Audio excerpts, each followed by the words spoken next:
শরীফ ওসমান হাদির ওপর হামলার প্রতিবাদে রাজধানীতে বিক্ষোভ মিছিল করেছে বিএনপি ও এর অঙ্গ সংগঠন।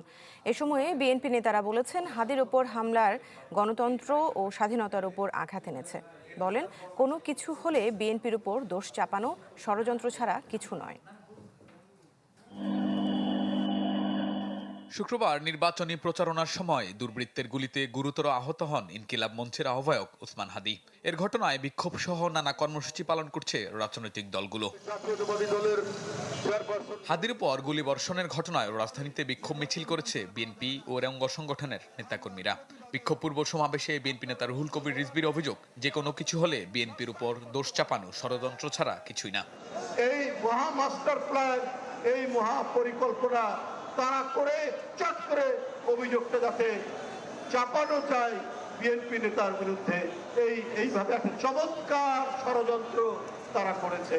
এখন আস্তে আস্তে দিনের আলোতে একেবারে পরিষ্কার হয়ে যাচ্ছে।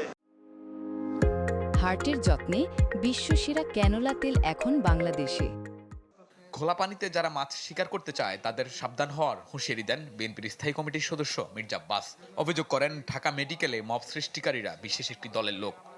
রেকর্ড আছে আওয়ামী লীগের, রেকর্ড আছে ওই একটা অপশক্তির, যারা নাকি বরাবর একটা ফায়দা লওয়ার চেষ্টা করে, খোলা পানিতে মাছ শিকার করার চেষ্টা করে।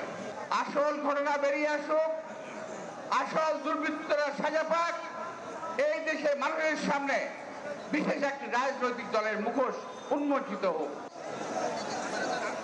পরে কেন্দ্রীয় কার্যালয় থেকে শুরু হয় বিক্ষোভ মিছিল। মিছিলটি কাকরাইল, ফকিরের পুল মোড় ঘুরে নয়াপল্টনে এসে শেষ হয়।